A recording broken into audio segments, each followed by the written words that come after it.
ପିଲାମାନେ ଆଜି ଆମେ ଚତୁର୍ଥ ଶ୍ରେଣୀ ସାହିତ୍ୟ କଳିକା ବହିର ତୃତୀୟ ଅଧ୍ୟାୟ ଆଜି ଆମେ ପଢ଼ିବା। ତୃତୀୟ ଅଧ୍ୟାୟରେ କ'ଣ ଦିଆଯାଇଛି ନା ରାଜାଙ୍କ ନୂତନ ପରିଚ୍ଛଦ। ରାଜା କିପରି ନୂଆ ନୂଆ ପୋଷାକ ପିନ୍ଧିବା ପାଇଁ ଆଗ୍ରହ ପ୍ରକାଶ କରିଥିଲେ ସେହି ବିଷୟରେ ଆମେ ପଢ଼ିବା। ବିଷୟକୁ କିଏ ଲେଖିଛନ୍ତି ନା କାଳିନ୍ଦୀ ଚରଣ ପାଣିଗ୍ରାହୀ ବିଷୟ ଲେଖିଛନ୍ତି। ଦେଇଛି କ'ଣ, ଗୋଟିଏ ଦେଶରେ ଜଣେ ରାଜା ଥିଲେ। ପ୍ରତିଦିନ ଗୋଟିଏ ଗୋଟିଏ ନୂତନ ପୋଷାକ ପିନ୍ଧିବା ଥିଲା ତାଙ୍କର ପ୍ରଧାନ ସଉକ। ଜଣେ ରାଜା ଥିଲେ, ତାଙ୍କର ବହୁତ ସଉକ ଥିଲା କ'ଣ ନା ପ୍ରତିଦିନ ଡେଲି ନୂଆ ନୂଆ ପୋଷାକ ପିନ୍ଧିବେ। ସେ ଯେ ଭଲ ଶାସନ କରୁଛନ୍ତି ଅଥବା ଭଲରେ ପ୍ରଜା ପାଳନ କରୁଛନ୍ତି ଏକଥା କେହି ନ କହି ବରଂ କହନ୍ତି ରାଜା ଆଜି ଭଲ ପୋଷାକ ପିନ୍ଧିଛନ୍ତି। ଯେଉଁ ଦେଶରେ ସେ ଶାସନ କରୁଥିଲେ ସେଠିକାର ଗ୍ରାମବାସୀ କେହି କୁହନ୍ତି ନାହିଁ ଯେ ରାଜା ଭଲ ଶାସନ କରୁଛନ୍ତି, ସମସ୍ତେ କୁହନ୍ତି ରାଜା ଭଲ ପୋଷାକ ପିନ୍ଧିଛନ୍ତି। ତାପରେ ନୂତନ ପରିଚ୍ଛଦ ପାଇଁ ରାଜା ଏକ ପ୍ରକାର ପାଗଳ ହୋଇପଡ଼ିଥିଲେ। ଥରେ ସେ ଘୋଷଣା କଲେ ଯେ ଯେଉଁ କାରିଗର ତାଙ୍କ ପାଇଁ ସମ୍ପୂର୍ଣ୍ଣ ଏକ ନୂତନ ଧରଣର ପୋଷାକ ତିଆରି କରିପାରିବ ତାକୁ ସେ 1,000 ସ୍ୱର୍ଣ୍ଣ ମୁଦ୍ରା ପୁରସ୍କାର ଦେବେ। ରାଜା ନୂଆ ନୂଆ ଡ୍ରେସ୍ ପିନ୍ଧି ସବୁଦିନ ପୁରା ପାଗଳ ହେଇପଡ଼ିଲେ କି ଆହୁରି ଭଲ ନୂତନ ପୋଷାକ କେମିତି ପିନ୍ଧିବେ। ସେଥିପାଇଁ ସେ ଘୋଷଣା କଲେ କି ଯିଏ ତାଙ୍କ ପାଇଁ ନୂଆ ପୋଷାକ ତିଆରି କରିବ ସେ ତାଙ୍କୁ 1,000 ସ୍ୱର୍ଣ୍ଣ ମୁଦ୍ରା ପୁରସ୍କାରରେ ଦେବେ।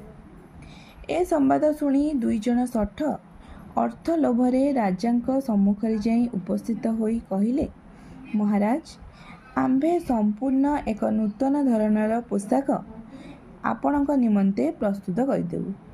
ଏକଥା ସବୁଆଡ଼େ ପ୍ରଚାର ହେଲା। 2 ଜଣ ଶଠ ମାନେ ଠକ, ଅର୍ଥ ଲୋଭରେ ପଇସା ଲୋଭରେ ରାଜାଙ୍କ ଆଗରେ ଯାଇ କହିଲେ କି ମହାରାଜ, ଆମେ 2 ଜଣ ଆପଣଙ୍କ ପାଇଁ ନୂତନ ପୋଷାକ ତିଆରି କରିଦେବୁ। ସେଭଳି ପୋଷାକ ଆଜି ପର୍ଯ୍ୟନ୍ତ କେହି ଦେଖିନଥିବେ। ସେ ହେବ ଏକ ଅଦ୍ଭୁତ ପୋଷାକ। ତା'ର ଏକ ବିଚିତ୍ର ଗୁଣ ହେଉଛି ଏହି ଯେ ଯେଉଁ ଲୋକ ବୁଦ୍ଧିହୀନ ଏବଂ ନିଜ ଆସନର ଅଯୋଗ୍ୟ ତାହାର ଚକ୍ଷୁକୁ ସେ ବସ୍ତ୍ର ଆଦୌ ଦେଖାଯିବ ନାହିଁ। ସେ 2 ଜଣ କ'ଣ କହିଲେ ନା ଏହି ପୋଷାକର ଗୋଟେ ଗୁଣ ହେବ କ'ଣ ନା ଯେଉଁ ଲୋକ ବୁଦ୍ଧିହୀନ, ଯାହାର ବୁଦ୍ଧି ନଥିବ ଆଉ ନିଜ ଆସନର ପାଇଁ ଅଯୋଗ୍ୟ ହୋଇଥିବ। ଧର ରାଜାକୁ ଦେଖାଗଲା ନାହିଁ, ରାଜା ତାଙ୍କ ଆସନ ପାଇଁ ଅଯୋଗ୍ୟ ହୋଇଥିବେ। ମନ୍ତ୍ରୀକୁ ଦେଖାଯିବନି, ମନ୍ତ୍ରୀ ତାଙ୍କ ଆସନ ପାଇଁ ଅଯୋଗ୍ୟ ହେଲା। ଯିଏ ହେଇଥିବ ତାଙ୍କୁ ଏ ବସ୍ତ୍ର ଦେଖାଯିବ ନାହିଁ। ତାପରେ ରାଜା ଭାବିଲେ ଏହା ନିଶ୍ଚୟ ଏକ ଅଦ୍ଭୁତ ପରିଚ୍ଛଦ ହେବ। ରାଜା ଭାବିଲେ ଏହା ନିହାତି ଗୋଟେ ଅଦ୍ଭୁତ ଧରଣର ପୋଷାକ ହେବ। ସେ କାରିଗର 2 ଜଣଙ୍କୁ ପଚାରିଲେ, ଏପରି ଏକ ପରିଚ୍ଛଦ ତିଆରି କରିବାରେ କେତେ ଅର୍ଥ ଖର୍ଚ୍ଚ ହେବ? ସେ ରାଜା କ'ଣ ପଚାରିଲେ ତାଙ୍କ 2 ଜଣଙ୍କୁ ନା ଏମିତି ପୋଷାକ ତିଆରି କରିବା ପାଇଁ କେତେ ଟଙ୍କା ଖର୍ଚ୍ଚ ହେବ? ଶଠ ଦୁହେଁ ଯେଉଁ ପରିମାଣର ରେଶମ ସୂତା, ସ୍ୱର୍ଣ୍ଣ ଜରି ଓ ମୋତି ମାଣିକ୍ୟର ହିସାବ ଦେଲେ ତାହା ଶୁଣି ରାଜା ଅଧିକ ଆନନ୍ଦିତ ହେଲେ। ଯେତେବେଳେ ସେ କହିଲେ ରେଶମ ସୂତା, ସ୍ୱର୍ଣ୍ଣ ଜରି ଆଉ ମୋତି ମାଣିକ୍ୟ, ସେ କ'ଣ କହିଲେ ନା ଏତିକି ପରିମାଣର ଦରକାର ବୋଲି ଶଠ 2 ଜଣ କହିଲେ। ରାଜା ଶୁଣି ବହୁତ ଖୁସି ହେଲେ। ସେ ଭାବିଲେ ଏଭଳି ମୂଲ୍ୟବାନ ପୋଷାକ ତ ମୋ ଭଣ୍ଡାରରେ ନାହିଁ। ରାଜା ଭାବିଲେ କ'ଣ ନା ଆମ ରାଜଭଣ୍ଡାରରେ ଟୋଟାଲି ଏମିତିଆ ପୋଷାକ ନାହିଁ। ତହୁଁ ସେ କାରିଗର ଦୁହିଁଙ୍କୁ କହିଲେ, ଆଜିଠାରୁ 15 ଦିନ ମଧ୍ୟରେ ଏହି ପୋଷାକ ସମ୍ପୂର୍ଣ୍ଣ କରି ଆମ୍ଭକୁ ଦେବ। ଏହି ମୂଲ୍ୟବାନ ପୋଷାକ ପିନ୍ଧି ଆମ୍ଭେ ଏଥର ଆମ୍ଭ ଜନ୍ମଦିନ ପାଳନ କରିବୁ। ରାଜା ତାଙ୍କୁ କ'ଣ କହିଲେ ନା 15 ଦିନ ଭିତରେ ଏହି ପୋଷାକ ତମେ ତିଆରି କରିଦେବ, ଆଉ ସେ ପୋଷାକ ମୁଁ ମୋ ଜନ୍ମଦିନରେ ପିନ୍ଧିବି। ଶଠ 2 ଜଣ ତନ୍ତ ପାଖରେ ବସି ବସ୍ତ୍ର ବୟନର ଛଳନା କଲେ। ଶଠ 2 ଜଣ ଯେଉଁଥିରେ ସୂତା ବୁଣାଯାଇ ପୋଷାକ ତିଆରି କରାଯାଏ ତା ପାଖରେ ବସି ମିଛରେ ପୋଷାକ ତିଆରି କରିବାର ଅଭିନୟ କଲେ। ରାଜଭଣ୍ଡାରରୁ ଯେତେ ରେଶମ ସୂତା, ସ୍ୱର୍ଣ୍ଣ ଜରି, ମଣିମାଣିକ୍ୟ ଇତ୍ୟାଦି ପାଇଲେ ସେ ସବୁକୁ ଲୁଚାଇ ରଖିଲେ। 2 ଜଣଙ୍କୁ ଯେତେ ପରିମାଣର ଦିଆଗଲା ସବୁ ଜିନିଷପତ୍ର କ'ଣ ନା ପୋଷାକ ତିଆରି କରିବା ପାଇଁ, ସେମାନେ ତାକୁ ସବୁ ଲୁଚାଇ ରଖିଲେ। ଦିନ ରାତି ତନ୍ତ ପାଖରେ ବସି ମିଛରେ ବୟନ କରିବା ଭଳି ଅଭିନୟ କଲେ। ଦିନ ରାତି କ'ଣ ନା ସେ ତନ୍ତ ପାଖରେ ବସି ଅଭିନୟ କଲେ ଯେ ଆମେ ପୋଷାକ ତିଆରି କରୁଛୁ। ଦିନକୁ ଦିନ ସେ ଦୁହିଁଙ୍କୁ ରାଜଭଣ୍ଡାରରୁ ଅଧିକରୁ ଅଧିକ ପରିମାଣର ସ୍ୱର୍ଣ୍ଣ ଜରି ଓ ମଣିମୁକ୍ତା ଇତ୍ୟାଦି ମିଳିଲା। ଦିନକୁ ଦିନ ଅଧିକ ଅଧିକ ସେ ଯେତେ ମାଗିଲେ ତାଙ୍କୁ ସ୍ୱର୍ଣ୍ଣ ଜରି ଆଉ ମଣିମୁକ୍ତା ସବୁ ଦିଆଗଲା। ଏହି ଅଦ୍ଭୁତ ବସ୍ତ୍ର ଦେଖିବା ପାଇଁ ରାଜାଙ୍କ ମନରେ କ୍ରମେ ଆଗ୍ରହ ବଢ଼ିଲା। ଏହି ପୋଷାକ ଦେଖିବା ପାଇଁ ରାଜା ବହୁତ ଆଗ୍ରହ ପ୍ରକାଶ କଲେ, ମାନେ ଇଚ୍ଛା ପ୍ରକାଶ କଲେ। କିନ୍ତୁ ତାଙ୍କର ମନେ ପଡ଼ିଲା ଯେ କାରିଗର ଦୁହେଁ କହିଛନ୍ତି ନିହାତି ବୋକା ଏବଂ ଅଯୋଗ୍ୟ ବ୍ୟକ୍ତିଙ୍କୁ ଏହି ପୋଷାକ ଦେଖାଯିବ ନାହିଁ। ରାଜାଙ୍କର ମନେ ପଡ଼ିଲା ସାଙ୍ଗେ ସାଙ୍ଗେ କ'ଣ ନା କାରିଗର 2 ଜଣ କହିଥିଲେ କି ଯିଏ ବୋକା ହେଇଥିବ ଆଉ ଅଯୋଗ୍ୟ ହୋଇଥିବ ତାକୁ ଏ ପୋଷାକ ଦେଖାଯିବ ନାହିଁ। ତେଣୁ ସେ ପ୍ରଥମେ ତାଙ୍କ ପ୍ରଧାନମନ୍ତ୍ରୀଙ୍କୁ ପଠାଇଲେ। ତେଣୁକରି ସେ କ'ଣ କଲେ ନା ନିଜେ ପ୍ରଥମେ ଦେଖିବାକୁ ନ ଯାଇ ପ୍ରଧାନମନ୍ତ୍ରୀଙ୍କୁ ପଠାଇଲେ। ସେତେବେଳକୁ ଏହି ଅଦ୍ଭୁତ ବସ୍ତ୍ର ବିଷୟରେ ସାରା ରାଜ୍ୟ ସାରା ପ୍ରଚାର ହୋଇଗଲାଣି। ସେତେବେଳକୁ ସେ 2 ଜଣ ତିଆରି କରୁଛନ୍ତି ବୋଲି ଗୋଟେ ଅଦ୍ଭୁତ ପୋଷାକ ରାଜ୍ୟ ସାରା ଲୋକ ଜାଣିସାରିଥିଲେ। ପ୍ରତ୍ୟେକ ଲୋକ ରାଜାଙ୍କର ଜନ୍ମଦିନ ପାଳନକୁ ଅପେକ୍ଷା କରି ରହିଥାନ୍ତି। ସେଥିପାଇଁ ସବୁ ଲୋକ ତାଙ୍କ ଜନ୍ମଦିନକୁ ଅପେକ୍ଷା କରିଥିଲେ। ପ୍ରଧାନମନ୍ତ୍ରୀ ଯାଇ ଦେଖିଲେ କାରିଗର ଦୁହେଁ ବସ୍ତ୍ର ବୟନରେ ବ୍ୟସ୍ତ, ଅଥଚ ତନ୍ତଟି ଶୂନ୍ୟ। ସେ କ'ଣ ଦେଖିଲେ ଯାଇ ପ୍ରଧାନମନ୍ତ୍ରୀ ଦେଖିଲେ ଯେ କାରିଗର 2 ଜଣ ପୁରା ବ୍ୟସ୍ତରେ କ'ଣ ନା ପୋଷାକ ତିଆରି କରୁଛନ୍ତି, କିନ୍ତୁ ଯାହା ତିଆରି କରୁଛନ୍ତି ସେଇଟା ହିଁ ଶୂନ୍ୟ, ମାନେ ଦେଖାଯାଉ ନାହିଁ। ସେଥିରେ କୌଣସି ବସ୍ତ୍ର ନାହିଁ। ସେ ଭାବିଲେ ମୁଁ ତ କାହିଁ ସୂତା ଖିଅଟିଏ ମଧ୍ୟ କେଉଁଠି ଦେଖିବାକୁ ପାଉନାହିଁ। ତେବେ କ'ଣ ମୁଁ ବୁଦ୍ଧିହୀନ ଓ ମନ୍ତ୍ରୀ ପଦ ପାଇଁ ଅଯୋଗ୍ୟ? କିଏ ଭାବିଲେ ନା ପ୍ରଧାନମନ୍ତ୍ରୀ ଭାବିଲେ ମୁଁ ତ କିଛି ଦେଖିବାକୁ ପାଉନି, ଏଠି ଗୋଟେ ସୂତା ବି ଦେଖିବାକୁ ପାଉନି। ତେବେ କ'ଣ ମୁଁ ବୁଦ୍ଧିହୀନ ଆଉ ମୋ ମନ୍ତ୍ରୀ ପଦ ପାଇଁ ଅଯୋଗ୍ୟ? ମନ୍ତ୍ରୀ ଚିନ୍ତାମଗ୍ନ ହୋଇପଡ଼ିବାର ଦେଖି ଜଣେ ଶଠ କହିଲା, ପ୍ରଧାନମନ୍ତ୍ରୀ ମହୋଦୟ, ଏ ବସ୍ତ୍ରଟି ଆପଣଙ୍କ ପସନ୍ଦକୁ କିପରି ଆସୁଛି? ଯେମିତି ଶଠ ମାନେ ସେ ଠକ 2 ଜଣ ଭିତରୁ ଜଣେ ଦେଖିଲେ ଯେ ମନ୍ତ୍ରୀ ଚିନ୍ତାରେ ପଡ଼ିଯାଉଛନ୍ତି। ସେଥିପାଇଁ ସେ ତାଙ୍କୁ ପଚାରିଲେ କ'ଣ ନା ଏ ବସ୍ତ୍ର ଆପଣଙ୍କୁ କିପରି ଲାଗୁଛି? ତାପରେ ସେହି ଶୂନ୍ୟ ତନ୍ତରେ ଅଙ୍ଗୁଳି ଦେଖାଇ କହିଲା, ଏଠାରେ ଏହି ରଙ୍ଗ କିପରି ମାନୁଛି? ସେଠାରେ ଯେଉଁ ସ୍ୱର୍ଣ୍ଣ ଜରି ଦିଆଯାଇଛି ଏବଂ ତା ପାଖରେ ଯେଉଁ ମୁକ୍ତା ଓ ମାଣିକ୍ୟର କଣିକା ଗୁଡ଼ିକ ଖଞ୍ଜା ଯାଇଛି ତାହା ଆପଣଙ୍କ ମନକୁ ପାଉଛି ତ? ସେ ଶଠ ଠିଆ ହେଇକି କହିଲା, ମିଛରେ କି କ'ଣ ନା ଏ ରଙ୍ଗ, ଏଇ କଲର ଏ ଡ୍ରେସ୍କୁ କେମିତି ଲାଗୁଛି? ଏ ସ୍ୱର୍ଣ୍ଣ ଜରି ଏଠି ଲଗା ହେଇଛି, ମଣିମୁକ୍ତା, ଏହା ଆପଣଙ୍କ ମନକୁ ପାଉଛି ତ? ମିଛରେ କହିଲା ପ୍ରଧାନମନ୍ତ୍ରୀଙ୍କୁ। ପ୍ରଧାନମନ୍ତ୍ରୀ ବଡ଼ ଚିନ୍ତାରେ ପଡ଼ିଗଲେ। ସେ ଯଦି କହିବେ ଯେ କିଛି ଦେଖିପାରୁନାହାନ୍ତି ତେବେ ସେ ଜଣେ ବୋକା ଓ ନିଜ ଆସନ ପାଇଁ ଅଯୋଗ୍ୟ ବୋଲି ପ୍ରମାଣିତ ହେବ। ଯଦି ପ୍ରଧାନମନ୍ତ୍ରୀ ଚିନ୍ତାରେ ପଡ଼ିଗଲେ। ସେ ଯଦି କହିବେ ସେ କିଛି ଦେଖିପାରୁନାହାନ୍ତି ତାହେଲେ କ'ଣ ହେବ ନା ସେ ବୋକା ଓ ଅଯୋଗ୍ୟ ବୋଲି ପ୍ରମାଣିତ ହୋଇଯିବେ।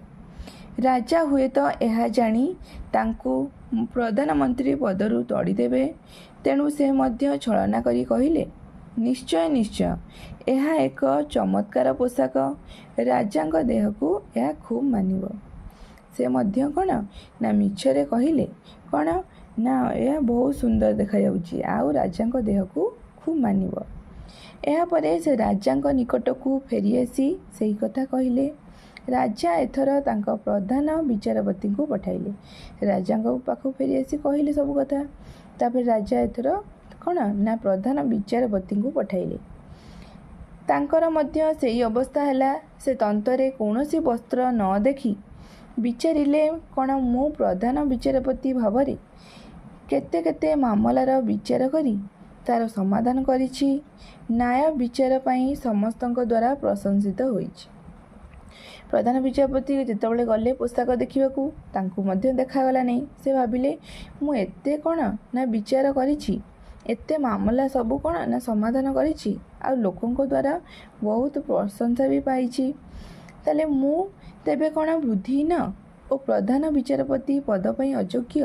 ସେ ନିଜକୁ ନିଜ କହି ଭାବିଲେ। ତାହେଲେ ମୁଁ କ'ଣ ଏ ପଦ ପାଇଁ ଅଯୋଗ୍ୟ? କାହିଁ ମୁଁ ତ କୌଣସି ବସ୍ତ୍ର ଦେଖିପାରୁନାହିଁ। ସେ ତାଙ୍କର ଦୁର୍ବଳତା ଲୁଚାଇବା ପାଇଁ ରାଜାଙ୍କ ପାଖରେ ଆସି ଜଣାଇଲେ, ମହାରାଜ, ଏହି କାରିଗର ଦୁହେଁ ଅସାଧାରଣ ଓ ଆଶ୍ଚର୍ଯ୍ୟଜନକ ପୋଷାକ ପ୍ରସ୍ତୁତ କରୁଛନ୍ତି। ସେ ସବୁଠୁ ଆସି କ'ଣ ନା ତାଙ୍କ ଦୁର୍ବଳତାକୁ ଲୁଚେଇବାକୁ ଯାଇ ମିଛରେ କହିଲେ ଏ କାରିଗର ଦୁହେଁ ବହୁତ ସୁନ୍ଦର ପୋଷାକ ତିଆରି କରୁଛନ୍ତି। ଏଥର ରାଜା ସ୍ୱୟଂ ତାଙ୍କର କେତେକ ବିଶ୍ୱସ୍ତ କର୍ମଚାରୀଙ୍କ ସହିତ ଯାଇ ତନ୍ତ ନିକଟରେ ଉପସ୍ଥିତ ହେଲେ। ସେମାନଙ୍କ ସହିତ ପ୍ରଧାନମନ୍ତ୍ରୀ ଓ ପ୍ରଧାନ ବିଚାରପତି ମଧ୍ୟ ଗଲେ। ଏଥର ରାଜା ନିଜେ ତାଙ୍କ କର୍ମଚାରୀମାନଙ୍କୁ ନେଇକି ଗଲେ ପୋଷାକ ଦେଖିବାକୁ। ସେ ଦୁହେଁ ସେହି ଅଦ୍ଭୁତ ବସ୍ତ୍ରଟିକୁ ଦେଖିପାରୁଥିବା ଭଳି ଛଳନା କରି କହିଲେ, ଦେଖନ୍ତୁ ମହାରାଜ, ଏହି ନୂତନ ପରିଚ୍ଛଦଟି କେଡ଼େ ସୁନ୍ଦର ହୋଇଛି। ପ୍ରଧାନ ବିଚାରପତି ଆଉ ପ୍ରଧାନମନ୍ତ୍ରୀ ମିଛରେ କହିଲେ, ଦେଖନ୍ତୁ ମହାରାଜ, ପୋଷାକ କିପରି ସୁନ୍ଦର ଦେଖାଯାଉଛି। ସ୍ୱର୍ଣ୍ଣଜରି ଓ ମଣିମୁକ୍ତା ଯଥାସ୍ଥାନରେ ଖଞ୍ଜାଯାଇ କେଡ଼େ ମନୋହର ଦିଶୁଛି। ସେମାନେ ଭାବୁଥାନ୍ତି ଯେ ବୋଧହୁଏ କେବଳ ତାଙ୍କରି ବ୍ୟତୀତ ଅନ୍ୟମାନେ ସମସ୍ତେ ସେହି ବସ୍ତ୍ରଟିକୁ ଦେଖିପାରୁଛନ୍ତି। ପ୍ରଧାନମନ୍ତ୍ରୀ ଆଉ ପ୍ରଧାନ ବିଚାରପତି ଭାବୁଥିଲେ କ'ଣ ନା କେବଳ ତାଙ୍କରି ବ୍ୟତୀତ ଆଉ ସମସ୍ତଙ୍କୁ ଏ ପୋଷାକ ଦେଖାଯାଉଛି। ରାଜା କିନ୍ତୁ ମନେ ମନେ ଭାବୁଥାନ୍ତି, ସମସ୍ତେ ସେହି ବସ୍ତ୍ରଟିକୁ ଦେଖିପାରୁଥିବା ସ୍ଥଳେ ସେ ନିଜେ କାହିଁକି ଦେଖିପାରୁନାହାନ୍ତି। ରାଜା କ'ଣ ଭାବିଲେ ନା ଯଦି ସମସ୍ତେ ପୋଷାକ ଦେଖିପାରୁଛନ୍ତି ତାହେଲେ ମୁଁ କାହିଁ ଦେଖିପାରୁନି। ସେ ତେବେ କ'ଣ ରାଜପଦ ପାଇଁ ଅଯୋଗ୍ୟ? ପ୍ରଜାମାନେ ekଥା ଜାଣିଲେ କ'ଣ ଭାବିବେ? ସେ ଯେତେବେଳେ ଭାବିଲେ କ'ଣ ନା ସେ ଦେଖିପାରୁନାହାନ୍ତି ପୋଷାକ, ତାହେଲେ ସେ ଭାବିଲେ କ'ଣ, ତାହେଲେ ମୁଁ କ'ଣ ରାଜପଦ ପାଇଁ ଅଯୋଗ୍ୟ? ତାହେଲେ ଗ୍ରାମବାସୀ କ'ଣ, ଲୋକମାନେ ସମସ୍ତେ ଯେତେବେଳେ ekଥା ଜାଣିବେ ତାହେଲେ ସେମାନେ କ'ଣ ଭାବିବେ? ସେ ମଧ୍ୟ ନିଜର ଲଜ୍ଜାକୁ ଘୋଡ଼େଇବା ପାଇଁ ମିଛରେ କହିଲେ, ସାବାସ୍ ସାବାସ୍, ଅତି ଚମତ୍କାର ବସ୍ତ୍ର ହୋଇଛି। ସେ ମଧ୍ୟ ତାଙ୍କର କ'ଣ ନା ଲୋକ ଜାଣିଲେ ତାଙ୍କୁ ଲାଜ ଲାଗିବ, ସେଥିପାଇଁ ସେ ତାଙ୍କର ଲଜ୍ଜାକୁ ଘୋଡ଼େଇବାକୁ ଯାଇ ମିଛରେ କହିଲେ, ସାବାସ୍ ସାବାସ୍। ରାଜାଙ୍କ ସାଙ୍ଗରେ ଯାଇଥିବା ଅନ୍ୟାନ୍ୟ କର୍ମଚାରୀ ମଧ୍ୟ କୌଣସି ବସ୍ତ୍ର ଦେଖିପାରୁନଥିଲେ। ତାଙ୍କ ସାଙ୍ଗରେ ଯେଉଁ ଲୋକମାନେ ଯାଇଥିଲେ ସେମାନେ ବି କିଛି ଦେଖିପାରୁନଥିଲେ। ସେମାନେ କାଳେ ବୋକା ଓ ଅଯୋଗ୍ୟ ବୋଲି ପ୍ରମାଣିତ ହେବେ, ସେଥିପାଇଁ ଅନ୍ୟମାନଙ୍କ ଭଳି ମିଛରେ କହିଲେ, ବା ଚମତ୍କାର ହୋଇଛି। ସେମାନେ ବି କାଳେ ଯଦି ବୋକା ବୋଲି ପ୍ରମାଣିତ ହେବେ, ସେମାନେ ବି ମିଛରେ କହିଲେ କି ଭଲ ପୋଷାକ ହେଇଛି। ରାଜାଙ୍କର ଜନ୍ମୋତ୍ସବର ପୂର୍ବଦିନ ଶଠ 2 ଜଣ ସୁବର୍ଣ୍ଣ ଥାଳିରେ ନୂତନ ପରିଚ୍ଛଦକୁ ରଖିଥିବାର ଅଭିନୟ କରି ଶୂନ୍ୟ ଥାଳିକୁ ନେଇ ରାଜାଙ୍କୁ ଉପହାର ଦେଲେ। ଜନ୍ମଦିନ ପୂର୍ବଦିନ ଶଠ 2 ଜଣ ମିଛରେ ଥାଳିରେ ପୋଷାକ ଥୁଆ ହେଇଥିବାର ଅଭିନୟ କରି ରାଜାଙ୍କୁ ଉପହାର ଦେଲେ। ଏହାପରେ ରାଜାଙ୍କଠାରୁ ପୁରସ୍କାର ଘେନି ଚାଲିଗଲେ। ତାପରେ ରାଜାଙ୍କଠାରୁ ପୁରସ୍କାର ନେଲେ ଏବଂ ପଳାଇଲେ। ଜନ୍ମଦିନ ସକାଳୁ ରାଜାଙ୍କର ଭୃତ୍ୟ ତାହାଙ୍କୁ ନୂତନ ପରିଚ୍ଛଦଟି ପିନ୍ଧାଇବାକୁ ଆସିଲା। ଜନ୍ମଦିନ ସକାଳୁ ତାଙ୍କର ଜଣେ ଭୃତ୍ୟ ମାନେ ତାଙ୍କର ଜଣେ କର୍ମଚାରୀ ହେଲେ, ତାଙ୍କୁ କ'ଣ ନା ପରିଚ୍ଛଦକୁ ପିନ୍ଧାଇବାକୁ ଆସିଲା। ଦାସ ଦାସୀମାନେ ସବୁ ପିନ୍ଧାନ୍ତି ପୋଷାକ, ସେଇଥିରୁ ଜଣେ ଆସିଲା ତାଙ୍କୁ ପୋଷାକ ପିନ୍ଧାଇବାକୁ। ସେ ଦେଖିଲା ଥାଳିଟି ଶୂନ୍ୟ, ତା ଭିତରେ ପ୍ରକୃତରେ କୌଣସି ପୋଷାକ ନାହିଁ। ସେ ଦାସ ଯିଏ ତାଙ୍କୁ ପୋଷାକ ପିନ୍ଧାଇବାକୁ ଆସିଥିଲେ, ସେ କ'ଣ ଦେଖିଲା ନା ଥାଳିରେ କିଛି ବି ନାହିଁ। ସେ କହିଲା, ମହାରାଜ, ମୁଁ ପଛକେ ବୋକା ଓ ଅଯୋଗ୍ୟ ବୋଲି ପ୍ରମାଣିତ ହୋଇପାରେ, କିନ୍ତୁ ଆପଣଙ୍କୁ ଖୁସି କରିବା ପାଇଁ କେବେ ହେଲେ ମିଥ୍ୟା କହିପାରିବି ନାହିଁ। ସେ ଲୋକଟି କ'ଣ କହିଲେ ନା ମୁଁ ପଛକେ ବୋକା ଓ ଅଯୋଗ୍ୟ ହୋଇପାରେ, କିନ୍ତୁ ଆପଣଙ୍କୁ ଖୁସି କରିବା ପାଇଁ କେବେ ହେଲେ ମିଛ କଥା କହିପାରିବି ନାହିଁ। ପ୍ରକୃତରେ ଏ ଥାଳିରେ କୌଣସି ବସ୍ତ୍ର ନାହିଁ। ମୋର ମନେ ହୁଏ ସେ 2 ଜଣ ମିଥ୍ୟାବାଦୀ ଓ ଠକ ଅଟନ୍ତି। ଆମକୁ ଠକି ବହୁ ଅର୍ଥ ନେଇ ପଳାଇଛନ୍ତି। ସେ କହିଲା କ'ଣ ନା ଏ ଥାଳିରେ କିଛି ବି ପୋଷାକ ନାହିଁ।